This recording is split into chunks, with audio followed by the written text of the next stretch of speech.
I'm Abbey. I'm 13 and I'm in 8th grade. So we're going to talk about my experiences of being bullied because people need to know that what comes out of their mouth is very important and that they should pay attention to what they say because it can deeply affect people. I was bullied and I switched schools a lot. So middle school, as said by a lot of people, is the time for you to discover yourself and who you want to be as a person.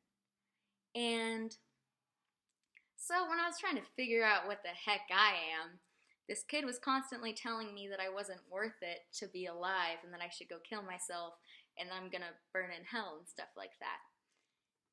And so me trying to figure out who I am, but getting pushed these thoughts into my head that I'm worthless,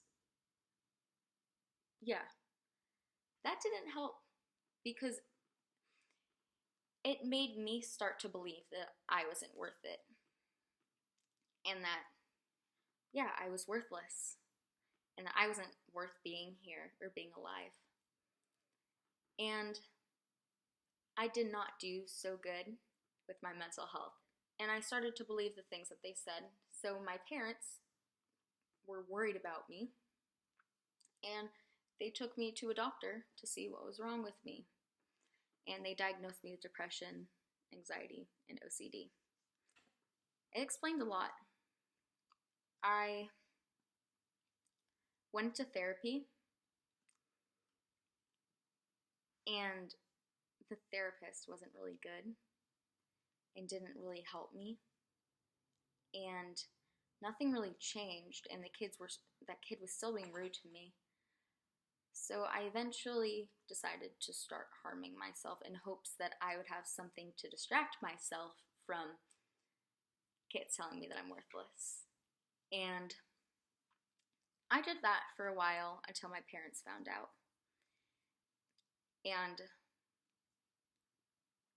it was heartbreaking for me to see because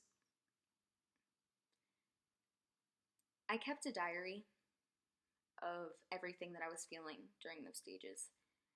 And when my parents were asking me why I was harming myself, I gave them the diary in hopes that they could see my thoughts. And they cried because I finally let them in on what I've been feeling or in what I've been going through. And so we went to the school and my mom contacted the principal about that kid without me knowing because I didn't want anyone to know, or I didn't want any of the principals or administration to know because I felt like for me, it caused things to get worse. Because then a bunch of other kids would start being rude to me as well, and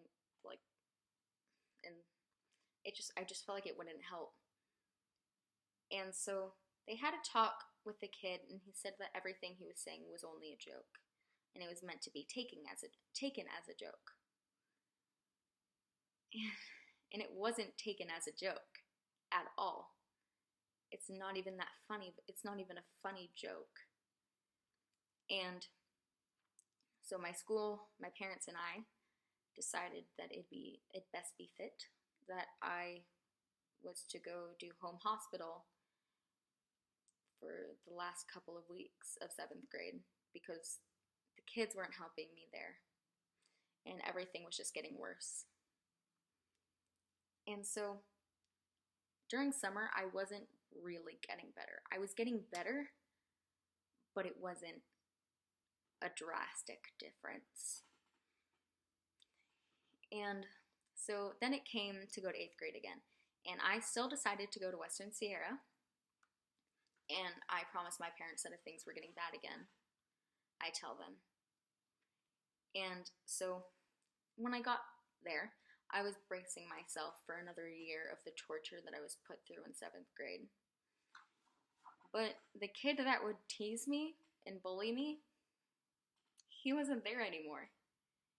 And I cried I cried so much, so hard, because the kid that tormented me, he was gone. And it was such a relief to know that I wouldn't have to deal with what he put me through.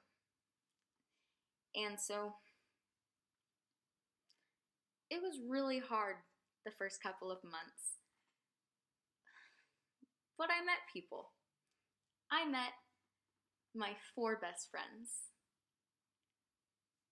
We hang out so much. And I love them, and I'm so thankful that I went to go sit with them that lunch day, because they are a huge part of my recovery.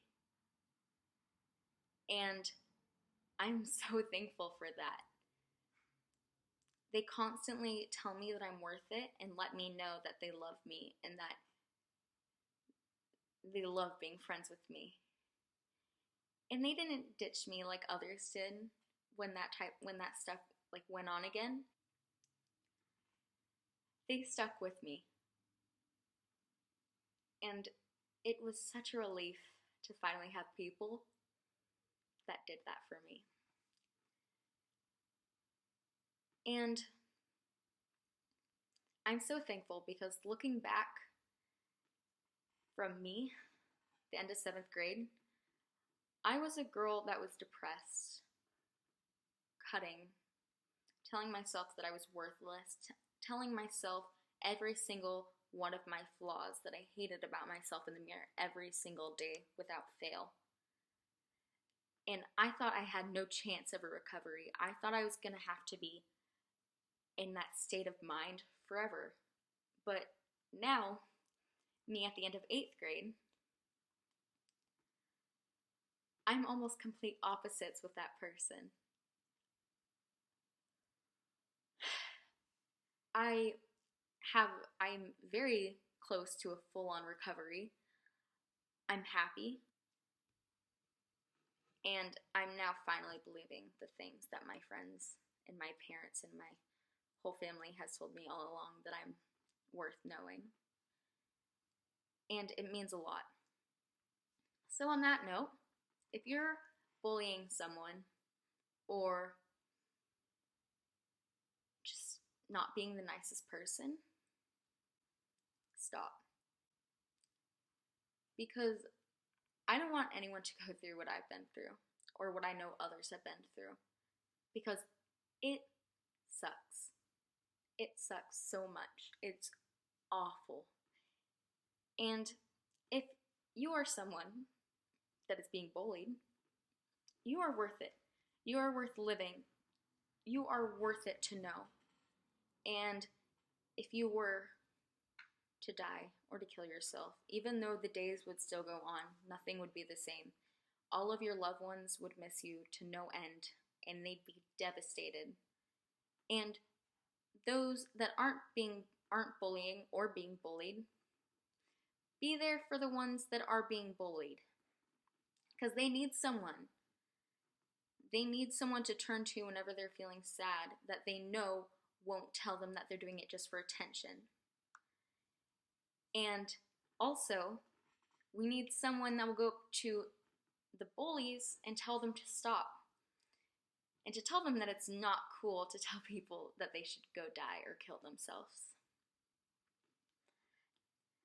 Yeah, so just pay attention to your words and to what you say, because your words hold a lot of power, and it could change someone's life and their outlook on life and on themselves. So yeah, that's it. Bye.